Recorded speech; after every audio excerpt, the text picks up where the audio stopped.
When we think about things like UFOs, ghosts, Bigfoot, near-death experiences, we tend to put them all in their own little boxes, right? Like they're completely separate mysteries. But what if that's the biggest mistake we're making? What if they aren't separate at all? What if they're all just different faces of one single massive phenomenon? That's the wild idea we're going to dig into today. So this whole thing kicks off by challenging the way we see everything. The argument is that we've spent so much time naming and categorizing the world that we've completely missed the point. We've forgotten that the universe might not be just a bunch of dead, random stuff, but a single, living, conscious system. So instead of a bunch of isolated islands of weirdness, picture a giant wheel. All these different paranormal events, UFOs, ghosts, you name it, they're just the spokes, and they all lead back to the exact same central hub, one unified source for all of it. Okay, so that brings us to our first big idea here, which is at the core of this whole theory. We're not dealing with hundreds of different weird things. We're dealing with one phenomenon that shows itself in countless different ways. And these different ways it shows up, they're called contact modalities. So think about it. Whether it's a near-death experience, seeing a UFO, or getting a message from a spirit, the idea is that these are all just different channels on the same cosmic TV. They're all broadcasting a signal from the same non-human intelligence. Okay, so if all these crazy events are really connected, where's the proof, right? Well, this is where it gets really interesting. Let's talk about the physical evidence, what our source calls the cosmic calling card. The idea here is that there are certain physical clues that are so specific and so bizarre, they just keep popping up across all these different categories of the paranormal. They're like a bridge connecting them. Think of it like a signature left by the same artist on a bunch of totally different paintings. Okay, check this out. On the left, you've got a scoop mark found on someone who claims to have been abducted by a UFO. And on the right, a plaster cast of a supposed Bigfoot print.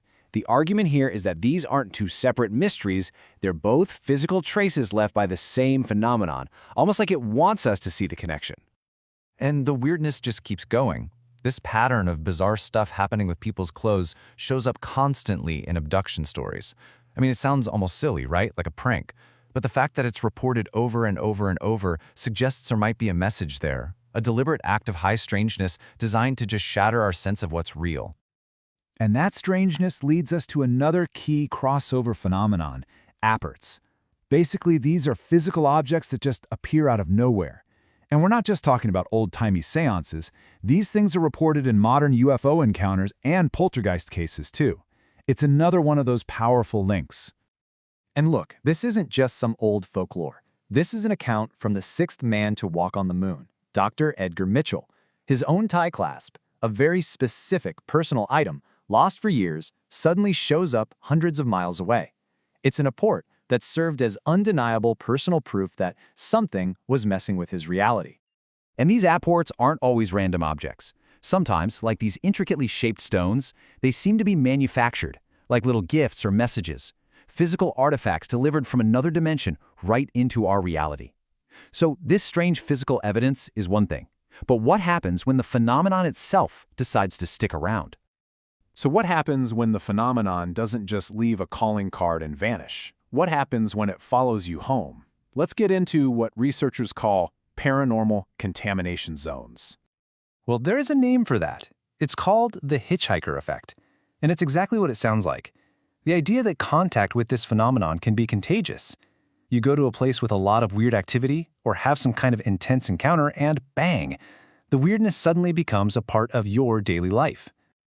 And when you talk about the hitchhiker effect, there's one place that's basically ground zero, Skinwalker Ranch in Utah.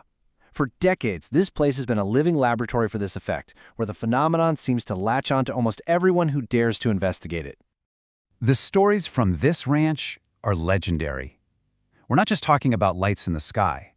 Visitors literally report bringing poltergeists and shadow figures home with them. The activity there seems to react to what investigators are thinking, almost like it's messing with them. And get this, it's brilliant at avoiding being captured on camera, often disabling military-grade surveillance equipment just as something is about to happen. All of this led investigators to an absolutely stunning conclusion. The ranch is reflexive. In other words, it acts like a giant mirror for the consciousness of the people who are there. If you show up with skepticism and negative energy, you might get physically sick or even hurt. But if you come with an attitude of openness and respect, the experience can be totally different. So what does this hitchhiker look like when it follows you home? Well, one of the most common things people report are these orbs of light. People who've been to the ranch or had other intense experiences suddenly find these things appearing inside their houses, getting captured on security cameras, just buzzing around a few feet away.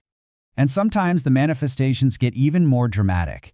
Solid beams of light appearing out of thin air captured on film, suggesting some kind of energy source that just defies any normal explanation. The key thing to remember with all of this is that it doesn't feel random at all. It feels intelligent, interactive, and incredibly personal. It appears to witnesses, it reacts to them, and it follows them. This suggests we're not dealing with some blind force of nature. We're dealing with a conscious one. Okay, so let's zoom out for a second. If all these strange things are connected, and if the phenomena behind them is conscious and interactive, what does that say about the nature of reality itself? This brings us to the final and most mind-bending idea of them all. The legendary physicist John Wheeler. He put it perfectly. We are not just passive observers sitting in a dead universe. We are active participants. What we think, what we believe, our intentions, they actually seem to help shape what happens around us. And that right there is the ultimate takeaway from this theory. Reality isn't some solid, fixed thing out there. It's more like a giant, interactive mirror. The phenomenon, in all its wild and crazy forms, is just a reflection of our own consciousness. Our fears, our hopes, our curiosity, all of it. And this isn't just some philosophical game. It has real, practical implications. Just listen to this Qigong master. He says that fighting or fearing these phenomena, resisting them, is a huge mistake. It's like flypaper. It just makes them stick to you more. The advice? Raise your own energy. Because as he says, a negative entity doesn't go to a 5-star restaurant. Our inner state literally shapes our outer experience. Which leaves us with one final massive question to chew on. If the paranormal, if the entire universe, is a mirror that reflects our own consciousness back at us, what do you see when you look into it? And more importantly, what is it reflecting about you?